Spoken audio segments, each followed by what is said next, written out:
Well, good evening, everyone. It's my absolute joy and pleasure as Chief Executive of Coram to welcome you tonight to our special Charter Patrons conversation.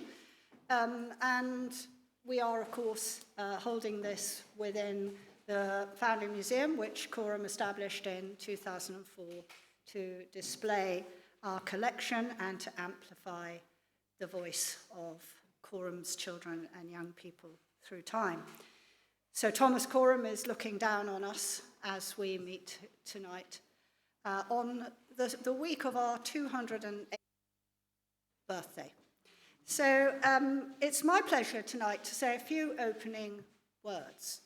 So quite clearly, a lot has changed since 1739, but not a lot has been changing for the better in recent years for children and young people. I think we all instinctively know that with our own children, grandchildren, friends and family. And Coram is about creating better chances for all our children. And there are a few ways in which we do that, which we're going to amplify tonight with, of course, the vital heartbeat of the voice and experience of children and young people themselves. So from the top level, why are we here? Why are we still here after 286 years? And the fact of the matter is that despite the very substantial improvements in child welfare and in the statutory service support, we still have the situation where children are subject to a postcode lottery, and too many children are experiencing the loss of the care, education and stability that we know, all of us, is essential for them to thrive. In recent years, those gaps have been deepening, and we now have a situation in the UK where we have around 2.3 million children, next slide please, 2.3 million children living with risk. And that is what is known as the Vulnerability Index, which is a calculation that Coram undertook on behalf of the Office of the Children's Commissioner as part of our research agenda and work. Within that field, within that 2.3 million, of course here at Coram, our absolute spine of commitment is to the children who need the direct care of the statutory services and our children in care.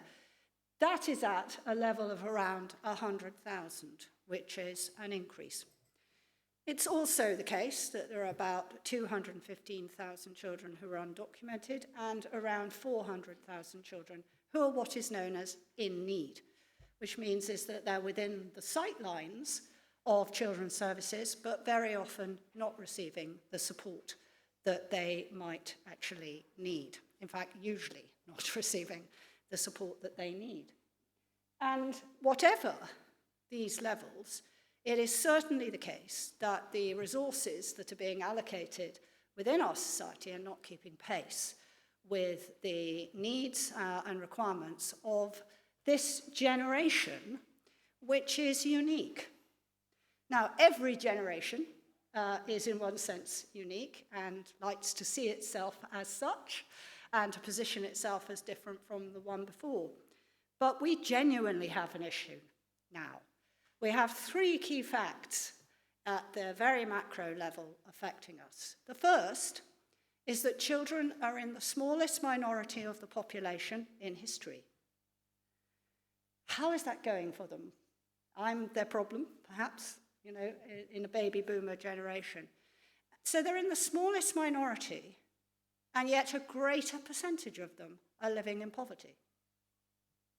Something is going awry. Secondly, this is the post-pandemic generation. We haven't had one of those, and Coram, of course, lived through it, since 1920. We didn't close schools in 1918 to 1920. We did close schools in the most recent pandemic. And children were already experiencing a whole set of issues from the third key point, which is this is the first generation to live its life digital first. And we, I embrace all of us in this. Anyone who feels differently can put their hand up because we'd love to talk to you afterwards. We are not prepared. Look, we've got young people. They will share their reflections with us. So we have a whole set of trends affecting children now that we together need to do something about. Stability, access to education, addressing the mental health issues that children are experiencing exacerbated by screen time and living life digitally, as well as the eternal evils that are still alive and well in terms of domestic abuse and other forms of horror that can affect some children, particularly from issues to do with adult mental health, drug, alcohol, and violence. So these are the issues that Coram addresses, and we have a set of goals that we aspire to. What do we want for our children? We want them to have a loving home of whatever kind, stable, loving home, to know that they are nurtured, that they have a place to return. And as you know, we have been doing that since 1739. And tomorrow, on Friday, is Charter Day, and one of our oldest surviving pupils will come home for Charter Day. That can be of any type. Adoption, however, remains core to Coram's direct delivery. We want children to have a fair chance in life, and particularly in education, and to have access to justice if they need it. We would much prefer that they didn't need to be the subject of litigation, but all too many do need to be.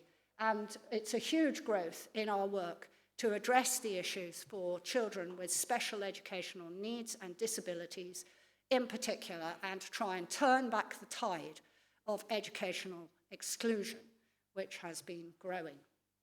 At the heart of any decision that is made, whether it is in the life of a child, in a service, or in society, children's voice needs to be heard. So a voice that's heard is a critical ingredient for us, and I hope some of you have been involved in the Wonderful Voices writing competition that gives children from care the opportunity to find their expressive voice. Because we want them to have a chance to shine. I can see Bridget there with the Voices competition curator, as it were, impresario, I think we'll call her. And our other impresario, where is he? Mike, who runs the largest youth drama festival in the world. And my little shout out for Mike, on the 8th of December, get your tickets now. Jack Whitehall and a cast of very distinguished actors and KCs are going to put Shakespeare on trial for whether or not he was funny. So please buy your tickets and come to the Criterion Theatre on the 8th of December for the Silver Jubilee of the largest youth drama festival in the world. Because children need to feel proud.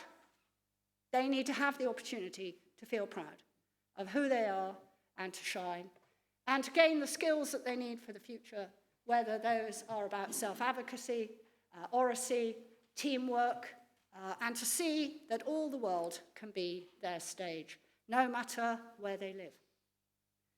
And that is one of the reasons why we focus very strongly on the early years to make sure that children get their access to the very start of their educational journey through childcare, through nursery, to make sure that they start that school journey with the best possible chance. And as you can see, all of this is about we as the eternal place, the eternal flame for a society that cares. Think how far Thomas Coram, think of that legacy. Will we be able to talk about the same legacy in our generation in the next 100 or 200 years? Yes, we will. And one of the reasons we will is because Coram aspires to be the Institute for Children, the dedicated research think and do centre that addresses these issues through research, takes that insight into policy and practice. And we're launching that new building for that work later this week. But At the heart of all of this are three levels that Coram works. Yes, we need to change the system. Actually, it is really important that the law and that the system actually develops in line with the changing needs of children, and we pioneer that work. The sector itself, children depend upon the services they can access locally. Noble people in all of the children's services departments. So we work to try to support them, to amplify the consistency and quality of practice, because that is the best way of making the biggest difference. But at the very heart of what we do is one child at a time. And that would be a child like Lucy. Can you just forward, please? So Lucy, on the right here, ran away from the abusive home in which she was living at the age of 16. She'd been known about for a long time, but been left in that toxic situation. So come 16, she ran away and found herself, therefore, homeless, with no means of support. No hostels available. The risks to a child like Lucy on the streets likely to be approached within 10 minutes. Lucy, luckily, happened to be referred to this wonderful woman on the left here, Kelly. Kelly is one of our community care solicitors, and Kelly's boss is here. Where is she? Somewhere. Keely, there she is, who brings cases like this every day. And Kelly made sure that Lucy was retrospectively taken into care, got the accommodation that she needed, and an entitlement to leaving care support. And if Lucy were here, and she often is, she would quite literally tell you that Kelly saved her life. And that is the difference of the individual casework that our lawyers and our advocates can make. And we're currently celebrating the 50th birthday of A Voice for the Child in Care, now known as Coram Voice, and please do speak to Bridget afterwards, about the wonderful work that our advocates do.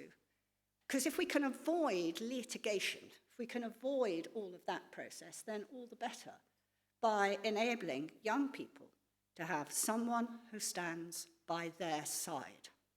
So it's my absolute pleasure to introduce to you Davna, who is one of our advocates, who is going to talk with you about what that means on the ground for her every day. Davna.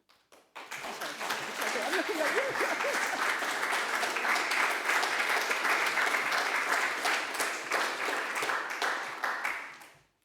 Hi everyone, my name is Davna and I'm a youth advocate for homeless children and young people across London. I work under our Voices in Action project, and as an advocate I have several different responsibilities in my work with children and young people. With children and young people, to be their advocate, my role is essentially to have their voice heard by children's services and the housing department within the local authority. And I would do that in a few different ways. First of all, I would help them to understand what their wishes and feelings are, and to help them put those feelings forward to the authority. And sometimes that is done by empowering them to do that themselves and be able to share it directly. And other times it is supporting them with representing those feelings, either in meetings or verbal representations or written representations. Often it would be sitting in meetings with them and being present and being able to ask questions on their behalf that perhaps they don't understand or they don't feel ready to ask yet. But it's also providing them with the information to understand for themselves what are their rights, what does the law say, and ensure that they understand the support that they are entitled to. This helps to make sure that they can self-advocate, and that even when we're not around and they're not working with an advocate, they know how to support themselves. It could also involve signposting and onward referrals, so for example to legal support, both within Coram and also externally. But it could be things like mental health support and helping them to understand what other needs they might have. The thing that I personally love with the work that I do, and particularly working under the Voices in Action project, is that I get to provide support to people who perhaps otherwise would not be able to access it. Advocacy is amazing work, no matter what, but there are certain groups of children and young people who already have a legal entitlement to advocacy. For example, children that are in care and children that have left care and become care leavers. But as an outreach project, I get to work with children and young people who otherwise would not be entitled to an advocate and allow them to access that same support and the same knowledge that any other child and young person should be able to. For example, children and young people who have been prevented from accessing the support they're entitled to. And groups that we often see in that situation are refugees and asylum seekers, particularly who have had their age disputed, and children and young people that turn 18 and perhaps they were homeless as a child. We particularly see around 16 and 17. And the local authority did not fulfill their duties to help them at the time when they were in need. So that's when we would come in and help them. And I think as an advocate, that's been really empowering for me on a personal level, because I've been able to access the law and find out more about what that means and what support is out there and how to help champion children's rights. But it's also been amazing to use that knowledge to empower these children and young people to have the information for themselves and fight for their own rights and know that that is something that they will take with them even when we're not involved. I'm really grateful for this opportunity to speak with you all today, and wanted to speak a little bit about a particular case study of a young person that I worked with. Their name has been changed in respect of their confidentiality. So I wanted to speak to you about Matthew, and Matthew is a 17-year-old boy who approached me, and he was soon to be turning 18. Matthew's situation was that he was homeless after being kicked out of his home by his dad. There was a breakdown in their relationship, and unfortunately this meant that dad didn't want to have him home and he had nowhere to go. He had approached the local authority asking for their help. Unfortunately, they refused to help him and he remained homeless. Now, we can never really be sure exactly why local authorities don't help in these situations, but in the sector we do have discussions about this, and there's a few different things that have been raised. Number one is usually lack of funding and a money issue, because taking a child into care is very costly. There's the price of the placement, there's perhaps the payment of foster carers, and also certain financial entitlements that a child becomes entitled to when they enter care. So, for example, pocket money and clothing allowance so that they can sustain a healthy life. The second factor that we think about is unlawful practice, so actually where the local authority is not practicing in line with what the law says they should do. And this could be down to misinformation, or perhaps a lack of education and training for their staff, which once again could link back to a lack of funding and access to resources for high-quality training. The third is that we see local authorities do tend to focus on keeping a family unit together. So often, if there is a homeless child, their first step is to try and reintegrate them into the family home. But the legislation is clear. It places a duty on the local authority to promote the safety and welfare of the child. And this means listening to their wishes and feelings and considering that in any decisions that are made about their care, particularly if they're saying that they don't feel safe to go home or they're not able to. So in Matthew's situation, as his advocate, I started by informing him of what his rights are and what the law says that the local authority has the duty to do. This also meant he made the decision to access legal support, which I was able to help him refer to. So I got Matthew a solicitor who was able to support him to look into a legal challenge against the local authority. And I'm happy to say that that legal process was successful. So this solicitor successfully got the local authority to agree that they do have a duty to help, and therefore they provided accommodation and took Matthew into care under what's known as a voluntary care agreement. The additional barrier, unfortunately, was that Matthew would not be in care long enough, which the law says is 13 weeks, to become entitled to support after 18, which is known as care leaver support. Care leaver support can include quite a considerable package of support for a young person. It could be a personal advisor, which is similar to a social worker in some ways. It usually involves a pathway plan, which is a plan that is reviewed to help them prepare for the transition to adulthood. And there are also certain financial entitlements that they would become entitled to. For example, the setting up home allowance, a £3,000 grant that allows a child or young person, to be able to prepare for their first home as an independent adult. Through advocacy, though, we found out that Matthew had actually approached this local authority months ago and had asked them for support when he was homeless then. We were able to then go back to the solicitor and say that this had happened and that we think they should have taken him into care a long time ago. We were then able to work with the solicitor to explore what is known as a retrospective care status challenge. So essentially when you ask the local authority to acknowledge that they should have taken that child into care much earlier, and that would therefore provide certain entitlements now. And I'm happy to say once again, this legal challenge was successful. And this meant that Matthew became entitled to support after 18.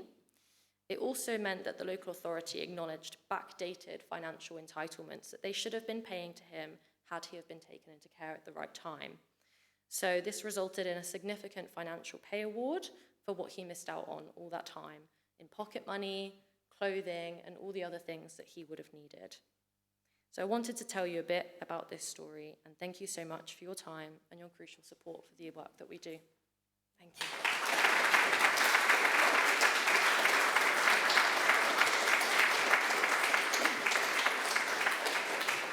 So as you can see, Daphne and all the advocates like her, they unlock the future.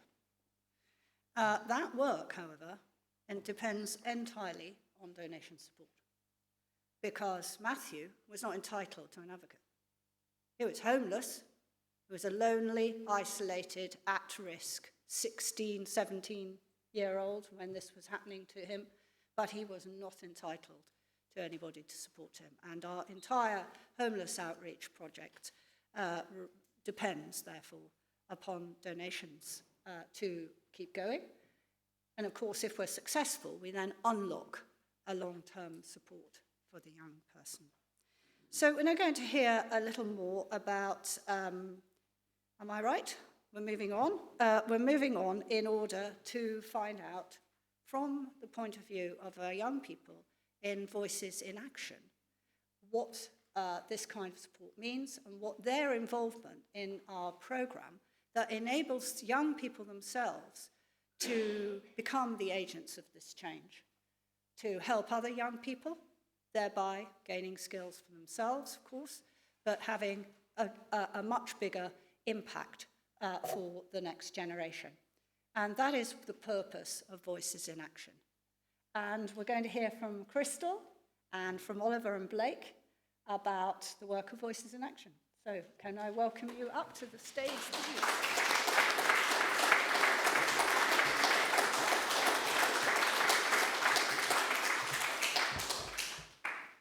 Hi everyone, my name is Crystal and I work in the Voices in Action team. I'm a Youth Engagement and Co-Production Officer. So I'm just going to tell you a little bit about how the Voices in Action team works, and then I'm going to pass over to Oliver and Blake.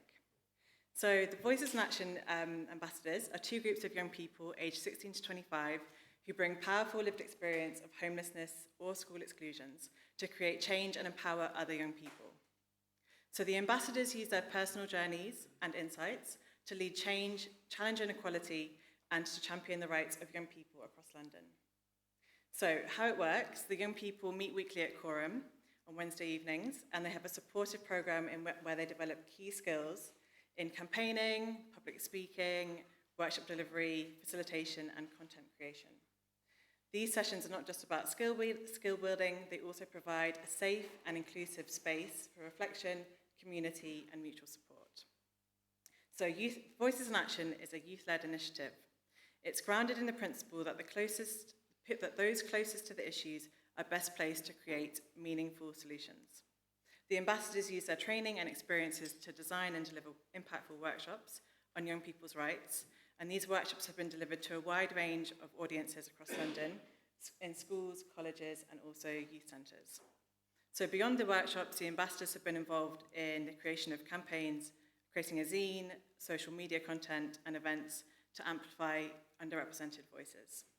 So I'm now going to introduce two of our brilliant ambassadors, Oliver and Blake. So hi everyone, my name's Oliver, I'm 20 years old, and I'm a housing rights ambassador. Nice to be here. Hi, my name's Blake. I'm also one of the ambassadors, specifically for housing rights, and I'm excited to be here. So I'm going to ask them a couple of questions about their experiences in Voices in Action. So what motivated you both to join the Voices in Action Ambassador Programme? So I saw it as an opportunity to meet new people, build skills, uplift other people's experiences, and make people feel heard. With my personal experience, I didn't feel safe at home. I felt like I was always trying to find a way out of it. And because of this, I stayed at friends' houses. I didn't have a stable home life. So this has motivated me to try and help. Everyone's circumstances are different, and there are so many things that can be affecting someone. Because of this, I just felt like I could offer a different perspective. Thank you.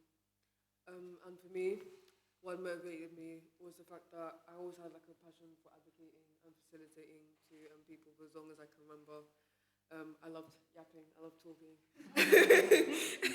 And I genuinely love learning a lot about obviously like things around the housing crisis as well, across like the UK, London, and also learning more about like what we can really do to change as well, like the education system as well. And also I love connecting with other people, building reports, and just being able to see friendly faces and communicate with people very well. And also just create safe spaces where we can actually speak about our own experiences as well. I feel like it's always insightful, and we're able to create amazing relationships from that. And I would also say like the Young Ambassadors Programme as well has also created the opportunity for me to educate myself holistically in different areas, which has resulted in like impactful workshops as well. That I've been a part of and been honoured to also stand beside other youth ambassadors as well. And also just has also influenced like other areas of my work as well, and also my life. So yeah, thank you. Thank you. Could you tell us about the impact that the work you've done has had on the lives of other young people? So far I've really enjoyed taking part in the workshops because you're talking to a wide range of people from different age groups and different backgrounds. It's nice to see that everyone I've seen so far has been so respectful, because they tend to know people personally who have had housing issues. It's nice to see people have that connection, have that empathy. Specifically for people to share this in the workshop, it broadens understanding within the groups. Within these workshops, we've explored different types of housing needs. For example, housing that's appropriate for mental health, physical health, disabilities, and also sanitary housing. And that people are aware that if they're also threatened, they're entitled to different housing as well. I've done quite a few workshops with people with English as a second language. So within those, we've talked about different definitions of the roles, like advocate and solicitor, so they know where they can get support. And because I have personal experience, and a lot of other people do, it really connects people and engages them in our workshops. And then for me as well, the safe spaces as well that we've been able to create has been able to impact other people, empower them to be able to speak as well to other professionals as well, whether they're just involved in their lives specifically or involved with them in some other way if they're crossing paths or whatever it is. And I'd also say like one example as well that I've been able to be a part of was the round table event, where we actually were able to get together with like policymakers, change makers, and also people from the council as well. There's actually some people like, for example, Lambeth Council, there's people from Ofsted and different organisations that, where we're able to talk about 16 and 17-year-olds. Obviously, they are children, so also looking at like what routes of like the housing they could go through. So like, you know how they could go through the housing system, or they could go through the children care services. So they're also letting everyone think deeper about like how whether or not they go into the housing system or whether they get to children's services, how that could impact them in the future. And also making sure that we also influence the policies as well to make sure that they are kept safe, and if they are getting less support, what is it looking like for them as well, and things like that. And then I'd also say, like, what we also hope to get from that is, again, just the deep thinking, and also making sure that we are being very intentional about like how we helping young people as well. And again, it's just amazing to be a part of that change too. Yeah. Excellent, thank you. And could you both tell me what you've enjoyed about being part of the programme? Yeah, so I've enjoyed meeting a lot of new people within Coram as a whole, and meeting different organisations. Also the people that we've delivered workshops to. I have built on my confidence and public speaking skills. I find it's a very fulfilling role, and this experience has led me to be more confident in my day-to-day life, for example, when standing up for myself and others. Amazing. And then for me, I love that I can just have fun, but also get down to business as well. I really love the balance of it all, best of both worlds, you know. So, yeah, and then also from the programme as well, I've been able to develop my facilitation skills further, and I've also been able to look at, like, you know, re-energising a group, you know, when the mood's very, very low, maybe getting them up and moving, things like that. And also, yeah, and then also knowing how best it is to move on with the session as well. I normally used to have my Apple Watch, and I'd just be checking the time very often, just to, not very often, not like a crazy amount, but just like as a time-conscious person, just making sure like we kind of move on with the session if we need to move on a bit. So yeah, and then also I think like my sense of accountability and dedication, not to toot my own horn, but has allowed me to really be able to create a solid relationship with amazing people, like even Carol, my superiors as well, Crystal and the rest of the team, also Blake and also other youth ambassadors as well, and also being able to talk with other people and also professionals as well within Coram, which is a awesome experience for me personally, and I feel like it's just amazing to just be a part of an amazing change. And then lastly, I'd love to say thank you so much again for all your support and all your work. Genuinely, this would not be possible without you, and yeah, thank you.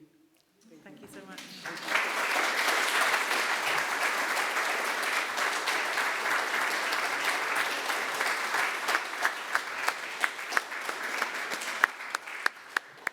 Aren't they fab? The young leaders of tomorrow. Yeah, the change makers of tomorrow in the making. Thanks to all of you. So we're now going to just... What? Yes, I'm on it. We're going to open up for discussion. One of the things that we feel is really important in these Coram conversations is really to say, what do we as a collective feel? What are the issues that we want to explore together? How can we together make an even bigger difference? So the floor is yours for questions, observations. Obviously, I'm here, members of the team are here, Oliver and Blake, stars of the show, Davna. They will all answer questions as seems appropriate. So I'm just sort of paddling for a little while here just to let you think about your questions, and kind of now is it. So we hope that there is not like a big nobody asks any questions. So, come on, somebody has to go first. Seems to be throughout local authorities a decision to abrogate their responsibilities towards young people. At what level is this happening, do you think? And then there is a question you don't want to answer. No, I think it's a very important question. I mean, Is this happening at the level of the Chief Financial Officer, Head of Social Services? Somebody is putting out an edict that says we're going to try and avoid making these payments. yes, if they were putting out a straightforward edict, it would be really quite easy for Kelly to sue them. But that actually, it is, you know, let's start by saying that in our experience, we very, very rarely meet anyone amongst our children's services colleagues that has not gone into this work to help young people. That the children's services is staffed by dedicated professionals. So I think that's the first thing to say, is we're actually all on the same team. We do think that that is a really important thing to start with.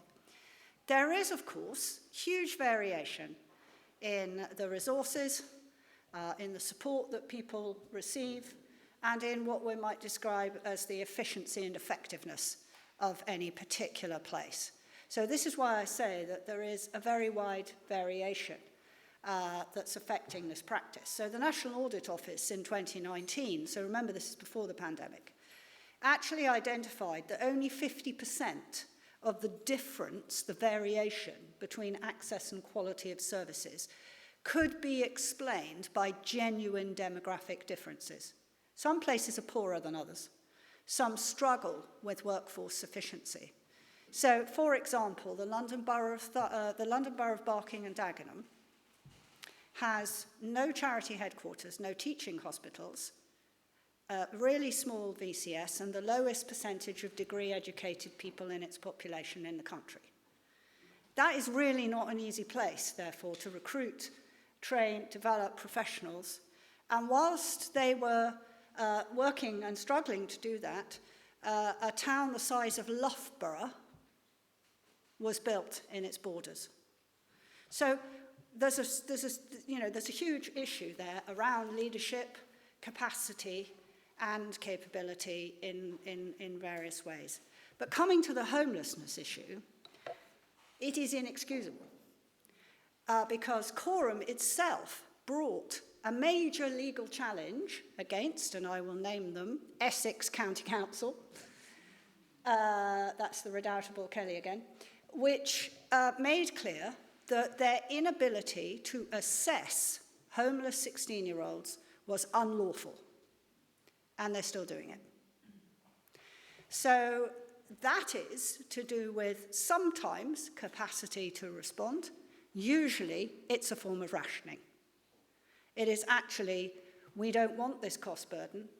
We will defer, we will delay, we will obfuscate, and so on for as long as possible to see whether we can avoid what will be likely to be the full-on cost of care. The consequences to the child can be catastrophic of that, like Lucy, for example.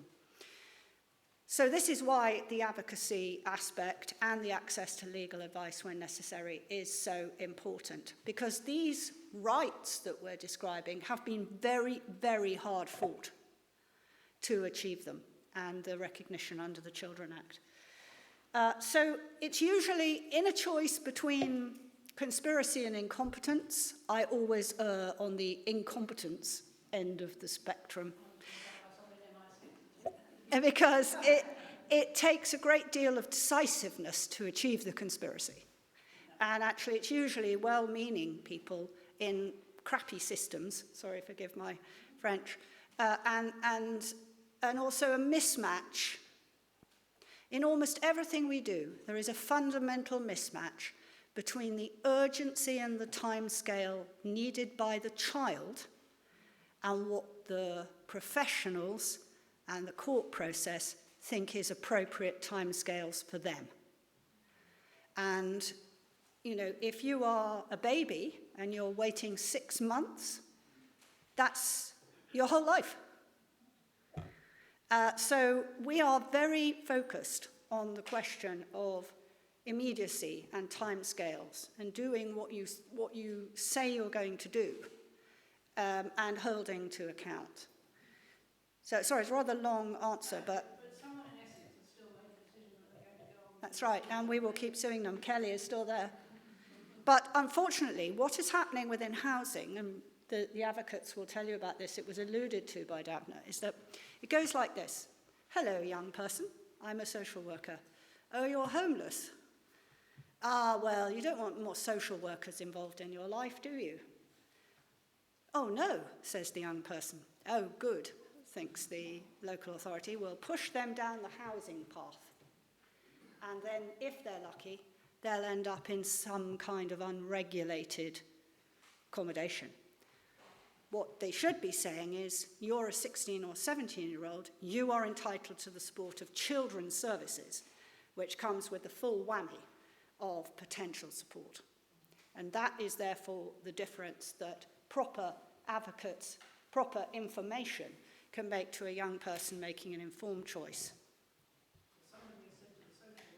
do that. Yes, exactly. So, other...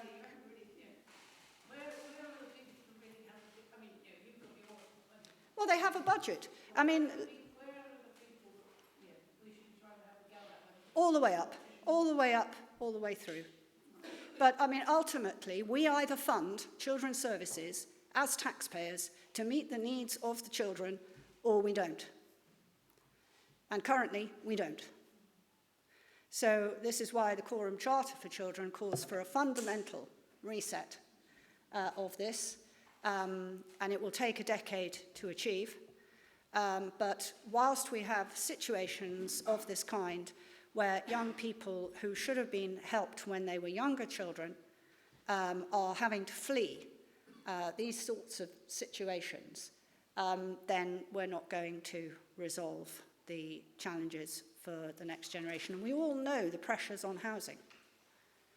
There's been a recent improvement in that government, and we have lobbied for this, we do work on the policy side as much as we possibly can, has now said that no young person can be in unregulated accommodation.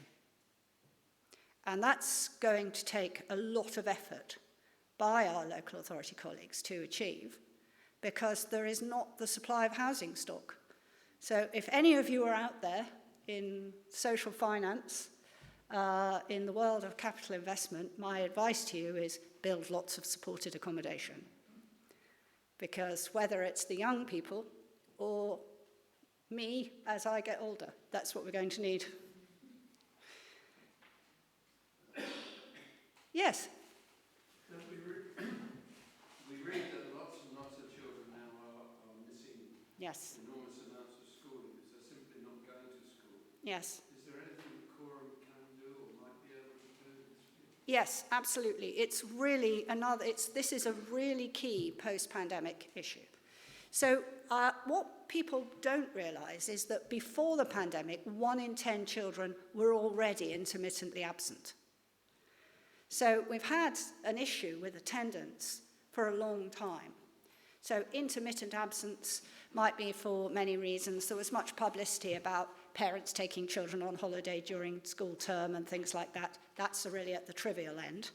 At the more serious end are children who are so anxious about going to school that their parents can't get them out through the door. You know, if your child's threatening to kill themselves because they are so afraid to go into school, what would you do? Yeah, so we've got sort of two extremes, but we have a trend that was we had an important factor even before the pandemic. What happened in the pandemic, and you know, I've just given evidence to the COVID inquiry. What I have said is that all the trends were created all by ourselves before the pandemic. So therefore it was predictable what the impacts would be. And it is also predictable what the lifetime impacts of those will be. So we need to set about it in terms of dealing with it. And one of the absolutely critical issues is that we broke the contract. So we broke the contract about it being essential that you went to school every day. And we, at the very time when children were already consuming too much digital media for their own good, we pushed all their learning online and took away physical play, drama, other experiences. So I'm not blaming anyone for that, but I am saying we know it. And if we know it, then we need to act. So what Coram is doing is the world's largest youth drama festival. Do stuff in school that matters to do physically, that builds your other types of muscles, your ability to interact, to express, not just I can do 3 more maths tasks as well online as sitting in the classroom. So engagement is a really key issue. The culture of the school, the sense of a school having a whole school approach to well-being and to its purpose being about building a cohesive, welcoming, social, as much as learning environment. That is really key, and that's what Coram Life Education does. Children have lost a muscle in this period. They have failed to develop a muscle, And we at Coram are really quite traditional in our understanding of the fact that if you cannot achieve social relational functioning, then all other bets are off. When you enter the workforce, you're going to have to do all kinds of things with people you don't necessarily agree with. You've got to learn teamwork skills. We can't have a society that becomes ever more polarized into little silos that can't engage with each other. So that whole school approach to understanding what positive, real friendship is about, as opposed to the number of likes on Facebook, for example. So these are the things that we are working on to try to address that.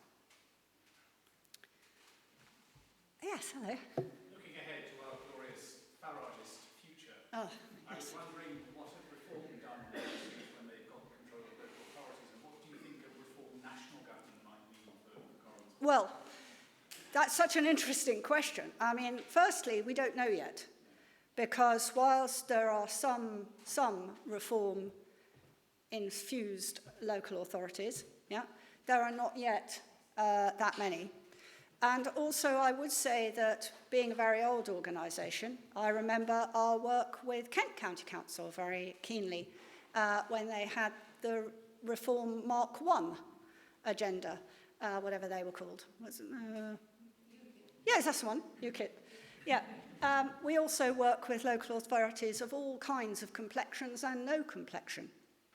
What I would say about that is that there is a toxic discourse, and the toxic discourse is much worse than it has been, actually, because it is very shaming, naming, blaming, othering of people, and you don't other children. And it is infecting their development of confidence. It's boosting their conflict within their lives. Conflict has become acceptable. So the general discourse that is fueling is really negative, I think, to the fostering of children's positive futures. In terms of what that will do locally, it's a real nightmare to make a child, what shall I say? A child is not an immigration issue. A child is a child. This is a country that has signed up to the United Nations and Convention on the Rights of the Child. If they're a child and they're here and they're our child.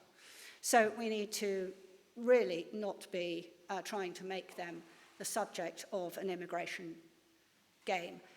It's not for Coram to say what the country's immigration policy should be, but it is for Coram to say a child is always a child, and a child first. And in English law, the welfare of a child is paramount. So that is problematic.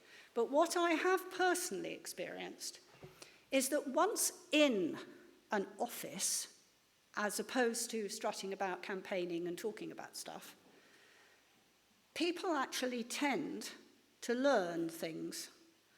And where we have worked with councils where there are new councillors, because one of the key ingredients here is we might have a whole load of people who've never held this kind of office.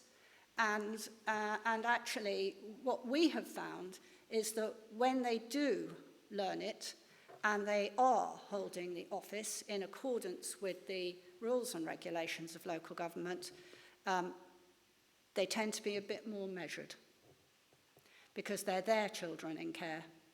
And no matter what their political persuasion might be, in our experience, the vast majority of human beings want the best for our children.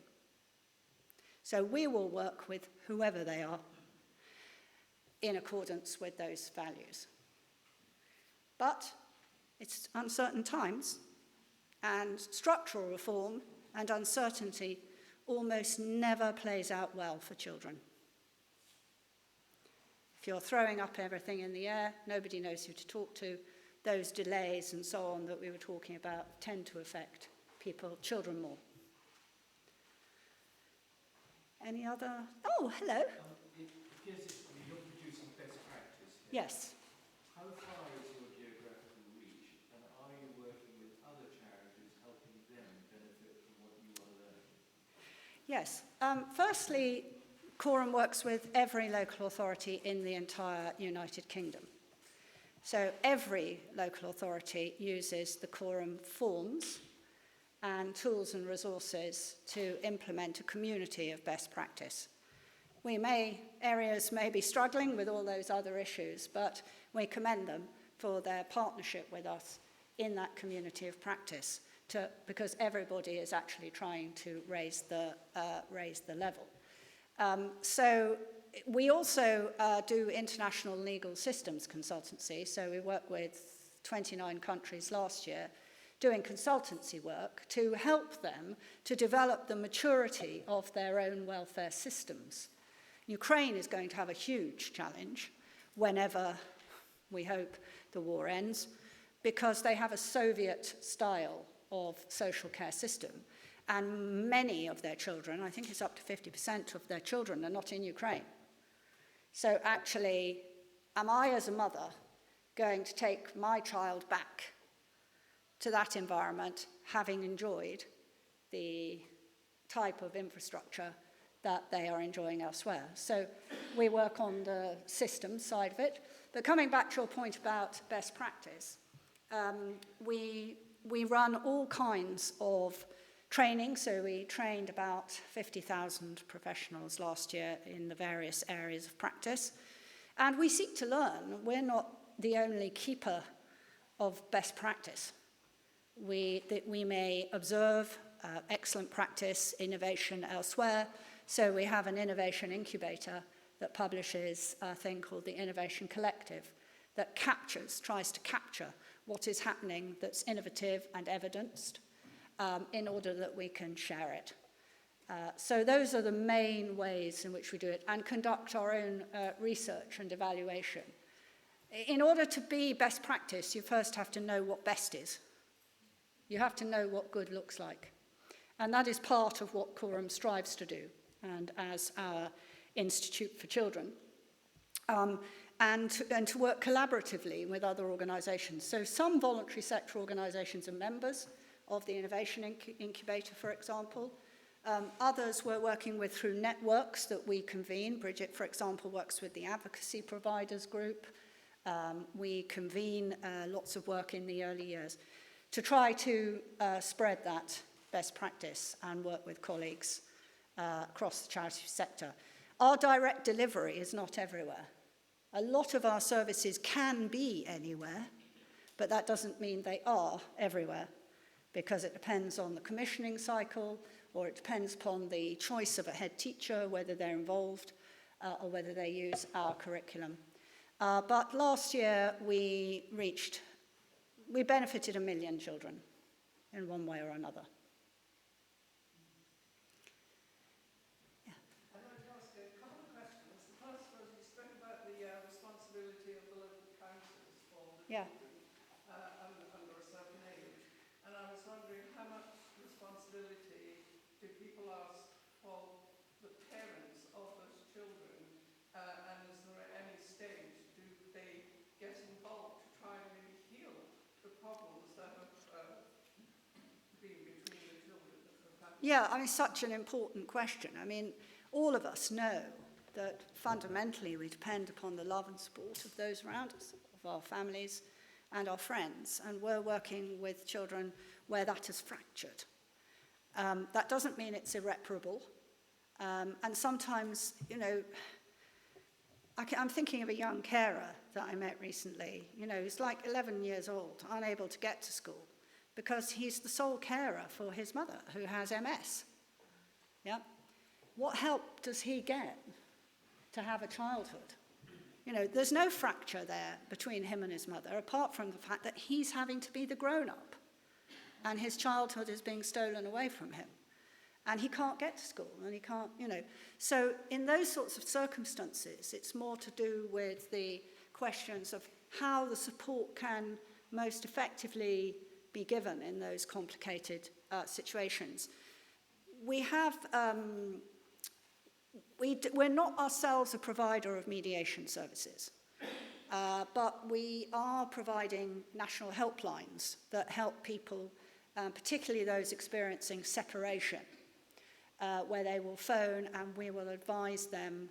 Yes, we'll advise them about the law, but we'll actually advise them about how they could sort things out, because what they both agree on is that their children are more important than anything else, and perhaps they could engage in that process more collaboratively. And there are many organisations that are focused on mediation. What we do commend at the moment is that there is now a realisation that if you strip away all of what's known as early help, if you strip away early help and what used to be present within the Sure Start arena, you will reap the reward of that, which is people without early access to help are likely to see their problems exacerbate. So the family hubs, a rebadging perhaps, well, I don't mind. They can rebadge as they like if it's the right thing, but there are not enough of them to tackle the levels of these needs. So one hopes that we can all encourage greater investment in that. But certainly ours is generally through advice and, yeah, mainly through the sort of advice giving is where we are able to make the biggest difference to that, I think. Go into questions. Any questions for Blake or Oliver? Can I ask you a question then? Because the last word, almost the last word, needs to be yours. So Blake, what does the future hold for you now? What's your ambition? I feel like that's a really difficult question. I feel like I think about it quite a lot. I'm very open-minded. I feel like I'm kind of seeing where life takes me at the moment. Mm-hmm. One step at a time. Yeah, one step at a time. Yeah, helping others along the way as well. Yep. Okay, well, we'll be there with you. Oliver, are you on your way to Parliament yet?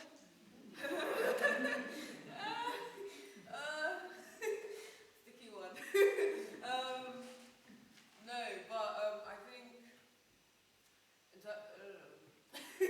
okay, so I'd say what I want to do is I kind of thought about this a lot, but I would love to share information, like educate people and advocate for people about their rights, about different things like needs and stuff like that, and tailor like a bunch of different sessions to people. I have a passion for facilitation, so I love to deliver sessions to people. Yeah. Whether it's about raising awareness around mental health, about raising awareness around like housing rights, like education system, and looking at what we can do to better it, and also creating a safe space for people. Always been a passion of mine, and also creating content as well along the way. So that's like YouTube videos and stuff, and yeah, and all that. So I think Davna and Crystal, they're snipping at your heels now.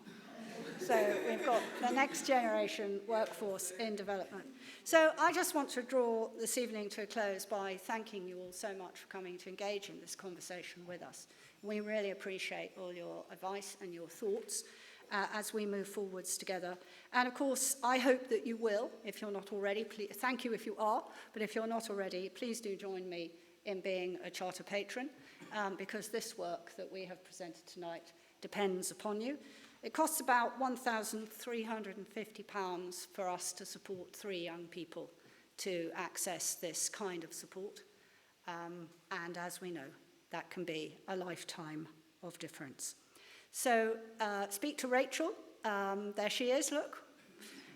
If you would like more information about that. Please enjoy the drinks that are awaiting you. And can we have a round of applause, please, for the stars of our show tonight?